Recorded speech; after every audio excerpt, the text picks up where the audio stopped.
কেন উচিত? এই মাসের প্রথম দশকে আল্লাহ তাআলা প্রচুর পরিমাণে বরকত এবং ফজিলত রেখে দিয়েছেন। সুবহানাল্লাহ। এই প্রথম দশকের গুরুত্ব সম্পর্কে কোরআনে কারিমে নিজে আল্লাহ তাআলা আলোচনা করেছেন। কোরআনে কারিমের 89 নম্বর সূরা সূরাতুল ফজর, ওয়াল ফজরি ওয়ালায়ালিন আশরিন, এই সূরার শুরুতেই 2 নম্বর আয়াতে আল্লাহ তাআলা ওয়ালায়ালিন আশরিন, 10 রাত্রির 10 রজনীর কসম আল্লাহ তাআলা খেয়েছেন। জমহুর মুফাসসিরদের মতে, অধিকাংশ মুফাসসিরদের মতে ওয়ালায়ালিন আশরিন, এখানে যে আল্লাহ তাআলা দ্বিতীয় আয়াতে 10 রাতের কসম খেলেন, এই 10 রাত বলতে জিলহজ মাসের প্রথম দশককে আল্লাহ তাআলা বুঝিয়েছেন। সুবহানাল্লাহ। আলহামদুলিল্লাহ নাহমাদুহু ওয়া নাস্তাঈনুহু ওয়া নাস্তাগফিরুহু ওয়া নু'মিনু বিহি ওয়া নাতাওয়াক্কালু আলাইহি ওয়া নাউযু বিল্লাহি মিন শুরুরি আনফুসিনা ওয়া মিন সাইয়্যাতি আ'মালিনা। من يهده الله فلا مضل له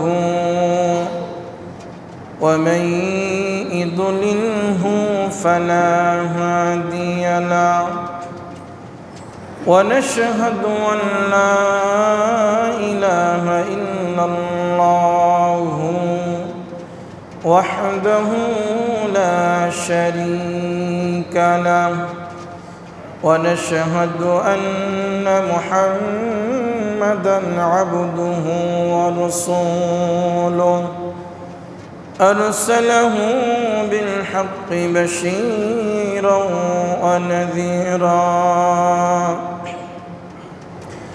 وداعيًا إلى الله بإذنه وسراجًا منيرًا.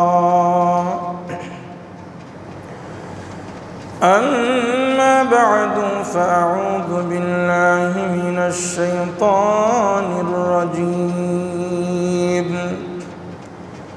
بسم الله الرحمن الرحيم. والفجر وليال عشر. وقال تعالى ليشهدوا منافع لهم ويذكروا اسم الله في أيام معلومات. وقال النبي صلى الله عليه وسلم من كان له سعة ولم يضحي فلا يقربن مصلانا. وقال تعالى في شان حبيبه ومحبوبه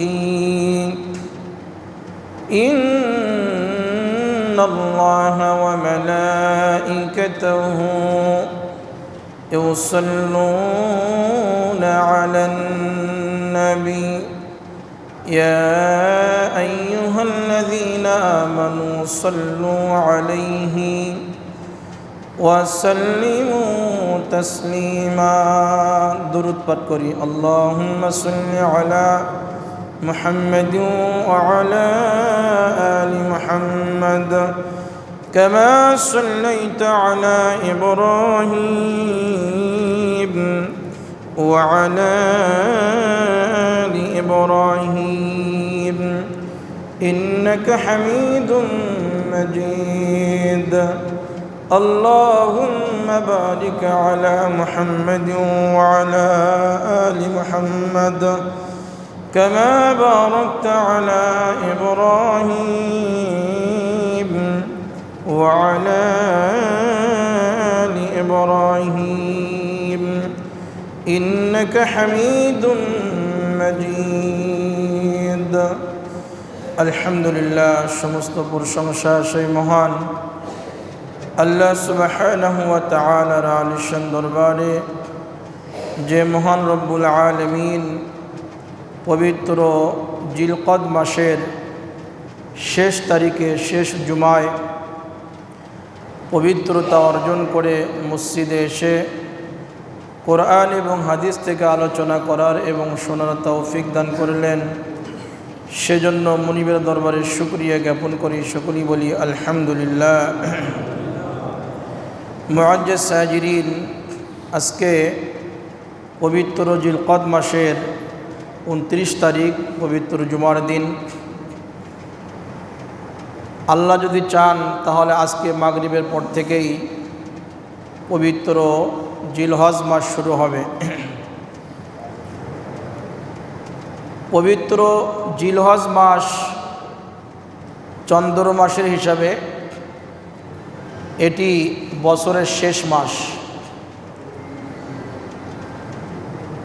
আমরা আমাদের জীবনে যতটুকু হায়াত আমরা পেয়েছি আল্লাহ তাআলার পক্ষ থেকে, যতটুকু সময় আল্লাহ তাআলা আমাদেরকে দিয়ে পাঠিয়েছেন, এর ভেতরে মহামূল্যবান গুরুত্বপূর্ণ একটি বছর আমাদের জীবন থেকে অতিবাহিত হয়ে গেল। পবিত্র জিলহজ মাস আমাদেরকে আমাদের আত্মসমীক্ষার, আত্মসমালোচনার যে আহ্বান সেটা আমাদের করে। এই যে এক বছর আমাদের জীবন থেকে অতিবাহিত হলো, চলে গেল, আমাদেরকে হিসাব নিকাশ করতে হবে যে আমি এই এক বছরে 11 মাসে কি পরিমাণ নেক আমল করলাম আর কি পরিমাণ বদ আমল করলাম। নেক আমলের পরিমাণ বেশি নাকি গুনাহের পরিমাণ বেশি, সেটা হিসাব নিকাশ করতে হবে। হিসাব করে আমার জীবনকে সামনে আগে বাড়াতে হবে। এই হিসাব প্রত্যেকটা মুমিন মুসলমানের থাকা উচিত।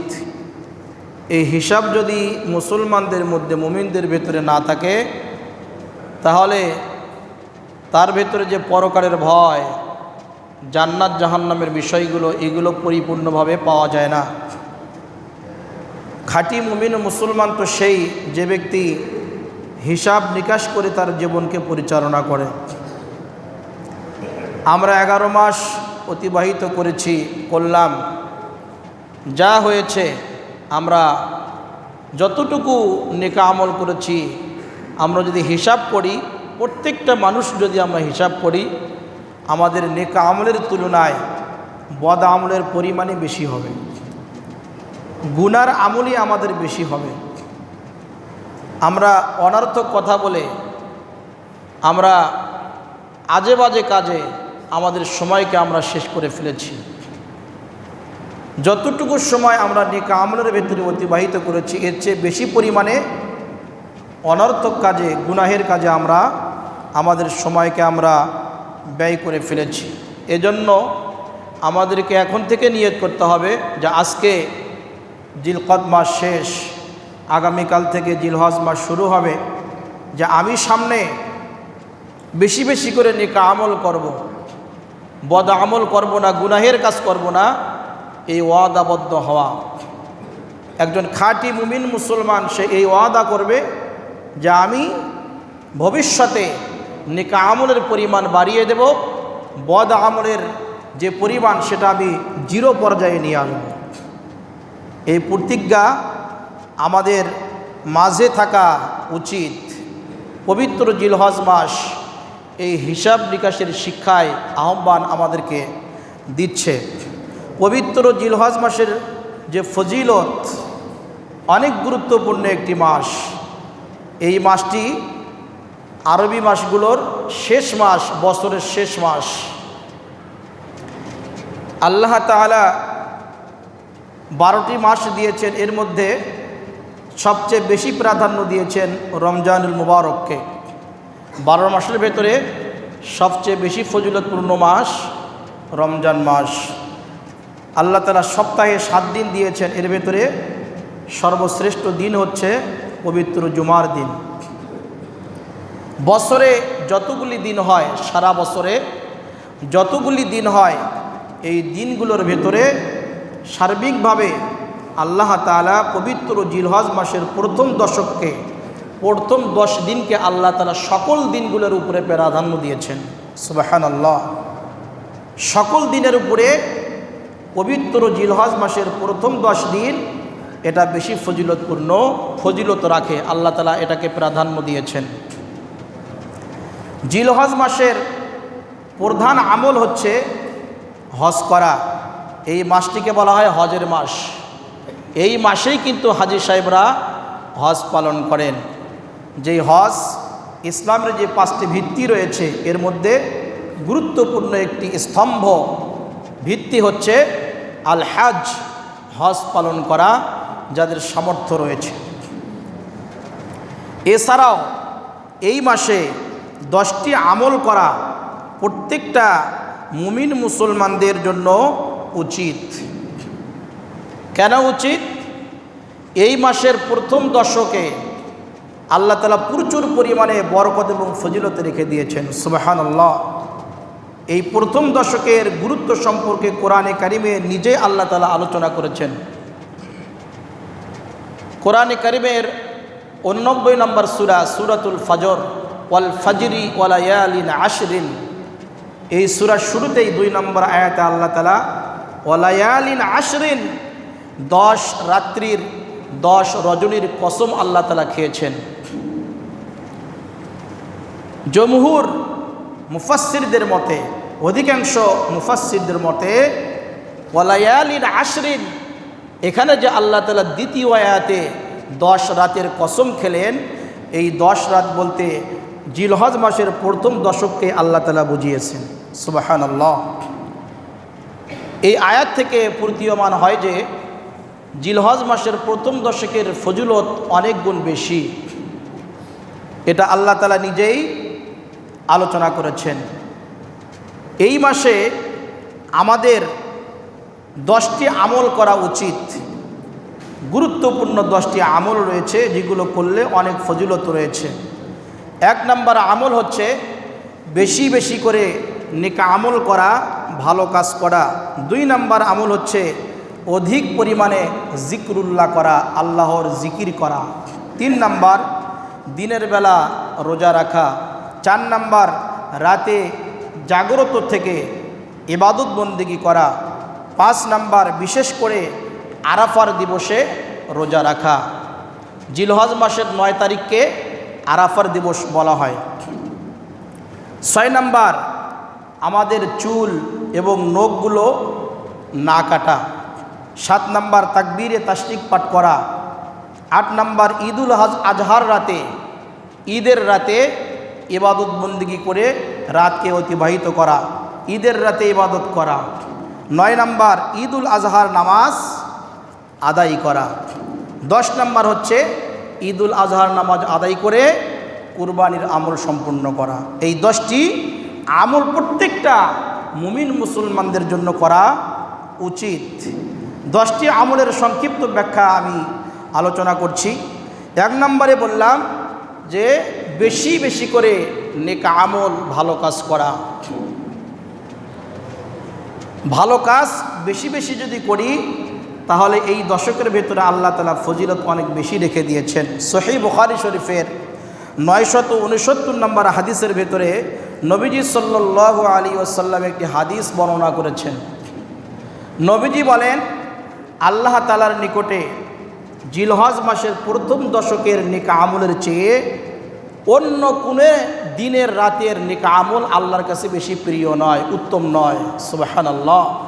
জিলহজ মাসের প্রথম দশকের নেক আমলের চেয়ে, ভালো কাজের চেয়ে অন্য কোনো দিন এবং রাতের আমল আল্লাহ তাআলার নিকটে উত্তম নয়।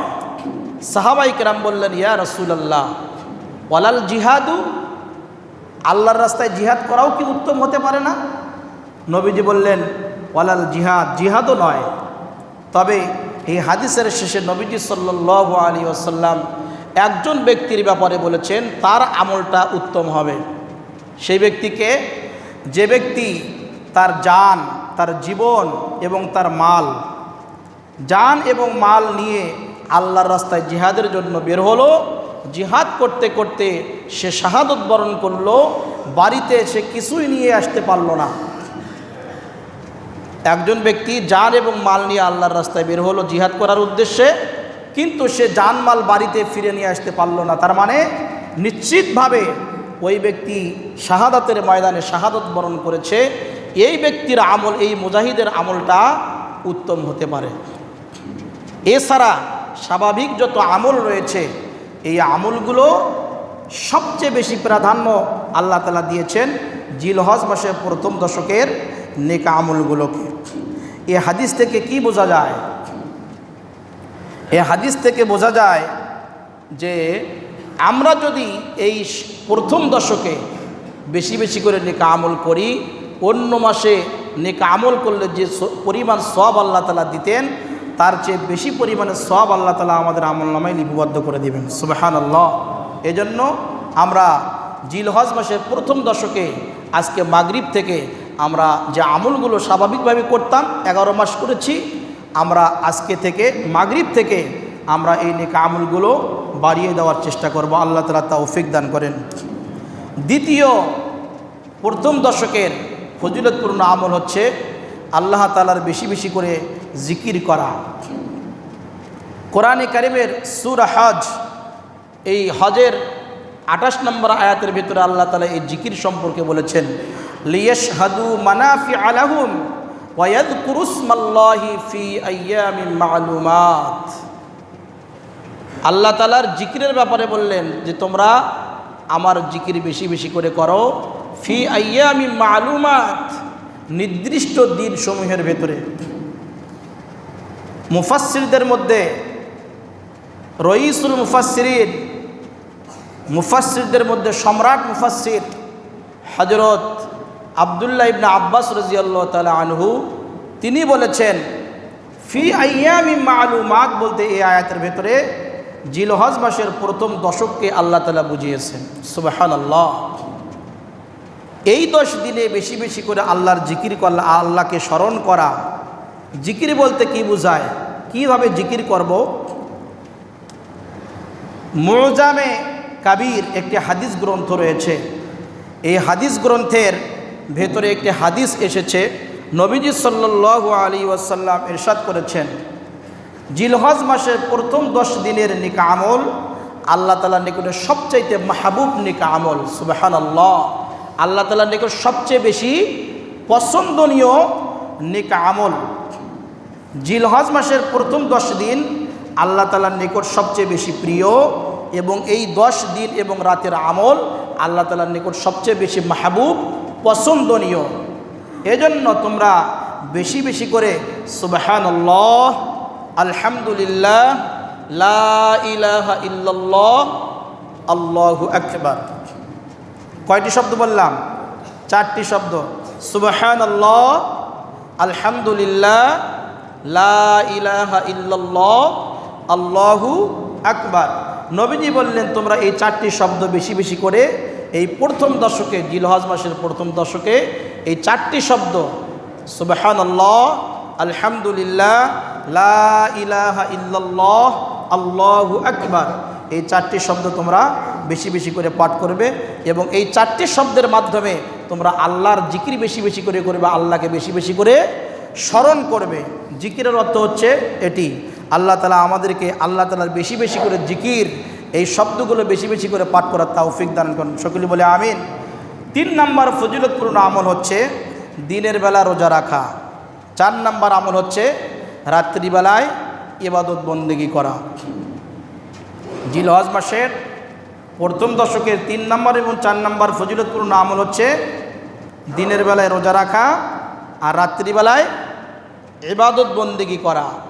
যদি আমরা রোজার আমল করতে চাই তাহলে আজকে মাগরিব থেকে, যদি মাগরিবের পর চাঁদ দেখা যায় তাহলে মাগরিব থেকেই জিলহজ মাস শুরু হয়ে যাবে। তাহলে আজকে যে রাত আসতেছে আমাদের সামনে, এ রাত থেকে আমাদেরকে সাহারি গ্রহণ করতে হবে যদি আমরা রোজার আমল করার নিয়ত করি। এ সম্পর্কে সুনানে তিরমিজির 758 নম্বর হাদিসের ভেতরে নবীজি সাল্লাল্লাহু আলাইহি ওয়াসাল্লাম একটি হাদিস বর্ণনা করেছেন, ইয়াদিলু সিয়ামু কুল্লি ইয়াউমিন মিনহা বিসিয়ামি সানাতিন। নবীজি বলেন জিলহজ মাসের প্রত্যেক দিনের রোজা 1 বছর রোজার সওয়াবের সমান ফজিলত রাখে। সুবহানাল্লাহ। অর্থাৎ 1 বছর রোজা রাখলে যে সওয়াব হয়, এই জিলহজ মাসের প্রথম দশকের একদিন রোজা রাখলে আল্লাহ তাআলা সেই সম পরিমাণ সওয়াব তার আমলনামায় লিপিবদ্ধ করে দেবেন। সুবহানাল্লাহ। নবীজি বলেন ওয়া কিয়ামু কুল্লি লাইলাতিন মিনহা বিকিয়ামি লাইলাতিল কদরি। সুবহানাল্লাহি ওয়া বিহামদিহি। নবীজি বলেন এই জিলহজ মাসের প্রথম দশকের প্রত্যেক রাতের ইবাদত বন্দেগী কদরের রাতের ফজিলতের সমান ফজিলত রাখে। সুবহানাল্লাহ। অর্থাৎ এই জিলহজ মাসের প্রথম দশকের এক রাতে ইবাদত করলে কদরের রজনীতে কদরের রাতে ইবাদত করলে যে পরিমাণ সওয়াব হয়, আল্লাহ তাআলা সেই সম পরিমাণ সওয়াব তার আমলনামায় লিপিবদ্ধ করে দিবেন। সুবহানাল্লাহ। বছরে একবার শবে কদর পাওয়া যায়। যদি কোনো আল্লাহর বান্দাবান্দি শবে কদরের ফজিলত প্রাপ্ত হয় তাহলে একবার পায়। আর যদি এই জিলহজ মাসের প্রথম দশকের প্রত্যেকটা রাতে কেউ ইবাদত বন্দেগী করে, তাহলে ঈদের রাত সহ 10টি রাত যদি আমরা ধরি, তাহলে আল্লাহ তাআলা 10টি শবে কদরের রাতের ফজিলত তার আমলনামা লিপিবদ্ধ করে দিবেন। সুবহানাল্লাহ। এজন্য আসি আমরা এই 10 দিনের বেলায় রোজা রাখার চেষ্টা করব এবং রাত্রিবেলায় আমরা বেশি বেশি করে নফল ইবাদতের মাধ্যমে রাতকে অতিবাহিত করার চেষ্টা করব। আল্লাহ তাআলা আমাদেরকে তৌফিক দান করেন। 5 নম্বর আমল হচ্ছে আরাফা দিবসে রোজা রাখা। জিলহজ মাসের 9 তারিখকে কী বলা হয়? আরাফা দিবস বলা হয়। যে দেশে জিলহজ মাসের 9 তারিখ যেদিন হবে সেই দিন আমাদেরকে রোজা রাখতে হবে। এই রোজার বিশেষ ফজিলত নবীজি সাল্লাল্লাহু আলাইহি ওয়াসাল্লাম আলাদা করে বর্ণনা করেছেন। সহিহ মুসলিম শরীফের 2637 নম্বর হাদিস। নবীজি বলেন, যে ব্যক্তি আরাফাত দিবসে রোজা রাখবে আল্লাহ তাআলা তার পেছনের 1 বছর এবং সামনের 1 বছর 2 বছরের জীবনের গুনাহগুলো আল্লাহ তাআলা মাফ করে দেবেন। সুবহানাল্লাহ। আল্লাহ তাআলা আমাদেরকে বিশেষ করে আরাফা দিবসের রোজা আমাদেরকে পালন করার তৌফিক দান করেন। 6 নম্বর আমল হচ্ছে জিলহজের প্রথম দশকে চাঁদ দেখা থেকে নিয়ে কুরবানি পর্যন্ত, চাঁদ দেখা থেকে নিয়ে কুরবানি পর্যন্ত আমাদের হাতে পায়ের নখ এবং মাথা, দাড়ি, মোষ, বগলের নিচের পশম, এরপরে নাভির নিচের যে লোম রয়েছে এগুলো না কাটা। নবীজি সাল্লাল্লাহু আলাইহি ওয়াসাল্লাম সহিহ মুসলিম শরীফের একটি হাদিসের ভিতরে বলেছেন, আন উম্মি সালামা রাদিয়াল্লাহু আনহা তারফাউহু ক্বালা ইযা দাখালাল আশারু ওয়া ইনদাহু উদহিয়া। হযরত উম্মে সালামা রাদিয়াল্লাহু তাআলা আনহা থেকে বর্ণিত হাদিস।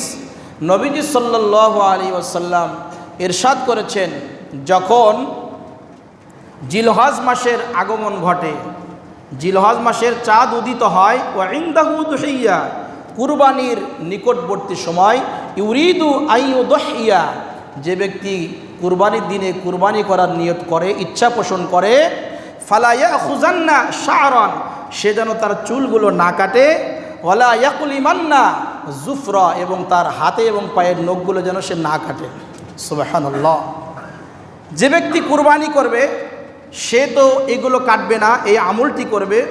আরেকটি হাদিসের ভেতরে ইঙ্গিত পাওয়া যায়, নবীজি সাল্লাল্লাহু আলাইহি ওয়াসাল্লাম ইরশাদ করেছেন, বলেছেন, যে ব্যক্তি গরিব, কুরবানি করার সামর্থ্য নেই, টাকা পয়সা তেমন নেই, সে যদি এই আমলটি করে, জিলহজ মাসের চাঁদ দেখা থেকে নিয়ে কুরবানি পর্যন্ত যদি তার নখ এবং চুল না কাটে, আল্লাহ তাআলা খুশি হয়ে রাজি হয়ে ওই গরিব মানুষের আমলনামায় কুরবানি করার সওয়াব লিপিবদ্ধ করে দিবেন। সুবহানাল্লাহ। তাহলে বোঝা গেল এই আমলটি যে ব্যক্তি কুরবানির নিয়ত করেছে কুরবানি দাতা, এবং যে ব্যক্তি কুরবানি করবে না সেও এই আমলটি অবশ্যই করবে। আল্লাহ তাআলা আমাদেরকে তৌফিক দান করেন। এখানে 2টি মাসআলা আমাদেরকে বিশেষ করে জানা দরকার। একটি মাসআলা হচ্ছে এই আমলটি করা কিন্তু মুস্তাহাব। মুস্তাহাব মানে বোঝেন? মুস্তাহাব হচ্ছে এমন আমল যে আমলটি করলে সওয়াব হয়, না করলে কোনো গুনাহ হয় না। মুস্তাহাব আমল যে আমলটি করলে সওয়াব হয়, না করলে কি হয় না?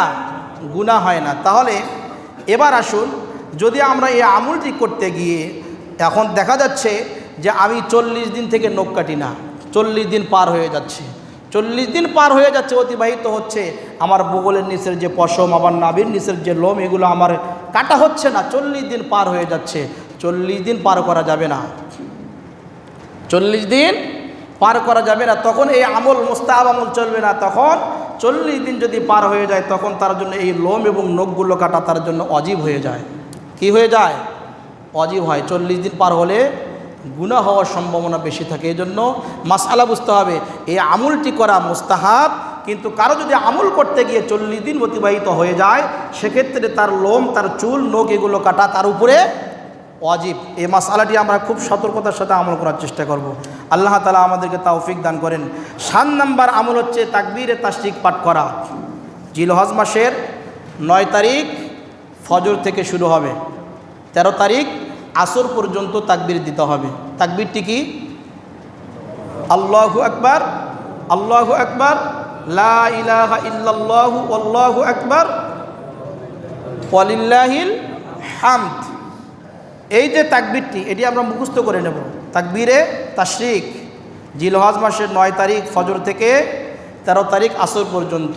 পুরুষরা এই তাকবীরটি উচ্চ আওয়াজে, জোর আওয়াজে একবার পাঠ করবে, আর মা বোনরা নিচু আওয়াজে বাসায় নামাজ পড়বে, নিচু আওয়াজে তারা একবার এই তাকবীরটি পাঠ করবে। একবার করে পাঠ করা কি? ওয়াজিব। 3 বার পাঠ করা সুন্নত নয়। অনেকে সুন্নত হিসাবে এই তাকবীরে তাশরিকটি 3 বার পাঠ করে, এটি কিন্তু সুন্নাহ না। একবার পাঠ করা ওয়াজিব, একবারই আমল করার চেষ্টা করবেন। এরপর 8 নাম্বার ফজিলতপূর্ণ আমল হচ্ছে ঈদের রাতে ইবাদত বন্দেগী করা। অনেকে দেখবেন যে ঈদের রাত যখন চলে আসে, পটকা ফুটায়, আতশবাজি করে, রং তামাশা করে, এরপরে ছেলে মেয়ে একসঙ্গে ঘোরাঘুরি করে, প্রেম প্রীতি করে, খোশ আলাপ করে, এরপরে পিকনিক খায়। এই যে আনন্দ ফুর্তি, ওই রাত কিন্তু আনন্দ ফুর্তির রাত না, বরং ইবাদতের রাত। নবীজি সাল্লাল্লাহু আলাইহি ওয়াসাল্লাম সুনানে ইবনে মাজাহ শরীফের হাদিসের ভেতরে বলেছেন, যে ব্যক্তি 2 ঈদের রাতে ইবাদত বন্দেগী করবে, আল্লাহ তাআলা তার দিল, তার অন্তর ওই দিনে জীবিত করে দিবেন, জিন্দা করে দিবেন, যেদিন অধিকাংশ মানুষের দিলগুলো থাকবে মুর্দা, মৃত। সেই দিন কোন দিন? কিয়ামতের দিন। কিয়ামতের দিন মানুষগুলো পেরেশানির ভেতরে থাকবে, অনেক কষ্টের ভেতরে থাকবে, অনেক কষ্টের ভেতরে থাকবে মানুষ। সেই সময় যে আল্লাহর বান্দাবান্দিরা 2 রাতের ইবাদত বন্দেগী করবে, তারা আতশবাজি করেনি, পটকাবাজি করেনি, পিকনিক খায়নি, গুনার কাজ না করে ওই রাতে যারা ইবাদত বন্দেগী করেছে, কিয়ামতের ময়দানে আল্লাহ তাআলা তাদের অন্তরগুলোকে, তাদের দিলগুলোকে আল্লাহ তাআলা জিন্দা করে দিবেন। সুবহানাল্লাহ। তারা প্রফুল্লতার ভেতরে থাকবে, আনন্দের ভেতরে বসবাস করতে থাকবে। কেমনে থাকবে? এটা আল্লাহ তাআলা সেখানে পরিবেশ কায়েম করে দিবেন। আমরা শুনেছি হাদিসের ভেতরে যে আল্লাহ তাআলা 7 শ্রেণীর মানুষগুলোকে আরশের ছায়ার নিচে জায়গা করে দিবেন। অনেক মানুষ ঘামের ভেতরে হাবুডুবু খাচ্ছে কিয়ামতের ময়দানে, অনেক কষ্ট, সূর্য মাথার উপরে চলে এসেছে। সেই কষ্টের ভেতরে আল্লাহ তাআলা ওই বান্দাবান্দিগুলোকে প্রফুল্লতার ভেতরে রাখবেন, আনন্দের ভেতরে রাখবেন। কাদেরকে? যারা ঈদের রাতে ইবাদত বন্দেগী করে। আল্লাহ তাআলা আমাদেরকে আমল করার তৌফিক দান করেন। 9 নাম্বার আমল হচ্ছে ঈদুল আজহার নামাজ আদায় করা। এই নামাজ আদায় করা কি? ওয়াজিব। অনেক বড় বড় হুজুররা দেখবেন যে মিডিয়াতে বলে যে এটা মুস্তাহাব আমল, তেমন জরুরি না। না, এটা ওয়াজিব আমল। অনেক গুরুত্ব সহকারে আমাদেরকে এই নামাজ অবশ্যই আদায় করতে হবে। 10 নাম্বার ফজিলতপূর্ণ আমল হচ্ছে কুরবানি করা। এখানে অনেকে বলে যে কুরবানির যে হাদিস, এগুলো স্বাভাবিক হাদিস, এই কুরবানি করা মুস্তাহাব, করলে করলেন, না করলে কোনো গুনাহ নেই, এরকম বলে থাকে। না, এটা ভুল মাসালা, ভুল ফতোয়া। সঠিক ফতোয়া হচ্ছে যে ব্যক্তিকে আল্লাহ তাআলা সামর্থ্য দিয়েছেন, সক্ষমতা দিয়েছেন, যোগ্যতা দিয়েছেন, তার উপরে কুরবানি করা আবশ্যক, ওয়াজিব। কেননা নবীজি সাল্লাল্লাহু আলাইহি ওয়াসাল্লাম হাদিস শরীফের ভিতরে বলেছেন, সুনানে ইবনে মাজাহ শরীফের হাদিস, নবীজি বলেন, মান কানা লাহু সাআতুন ওয়া লাম ইউদহি ফালা ইয়াকরুবান্না মুসাল্লানা। যে ব্যক্তি সামর্থ্য রাখে কুরবানি করার, সে যদি কুরবানি না করে, নবীজি বলেছেন সে যেন আমাদের ঈদগাহের ধারে কাছেও না আসে। নাউযুবিল্লাহ। তার মানে কি? সামর্থ্য আছে, কুরবানি করলেন না, আপনি নবীজিকে অসন্তুষ্ট করলেন। আপনার যোগ্যতা আছে কুরবানি করার, আপনি কুরবানি করলেন না, কৃপণতা করলেন, বখিরতা করলেন, মনটাকে ছোট করে দিলেন, আল্লাহর নাম উচ্চারণ করলেন না কুরবানি পশু জবাইয়ের সময়, আপনি নবীজিকে অসন্তুষ্ট করে দিলেন। তার মানে কুরবানির যোগ্যতা আছে কিন্তু কুরবানি দিলেন না, এর মানে আপনি নবীজিকে অসন্তুষ্ট করে দিলেন। নবীজি যদি অসন্তুষ্ট হয়, আপনি আল্লাহকে অসন্তুষ্ট করলেন। আল্লাহকে অসন্তুষ্ট করলে কি জান্নাতের ঘ্রাণ পাওয়া যাবে? না। এজন্য যাদেরকে আল্লাহ তাআলা যোগ্যতা দিয়েছেন, আমরা আজ থেকে নিয়ত করি আমি কুরবানি করব, যেভাবেই হোক না কেন আমার হালাল ইনকামের টাকা দিয়ে আমি অবশ্যই কুরবানি করব। আল্লাহর নাম আমি কুরবানি পশু জবাই করার সময় আল্লাহর নাম আমি উচ্চারণ করব। আল্লাহ তাআলা আমাদেরকে আমল করার তৌফিক দান করেন।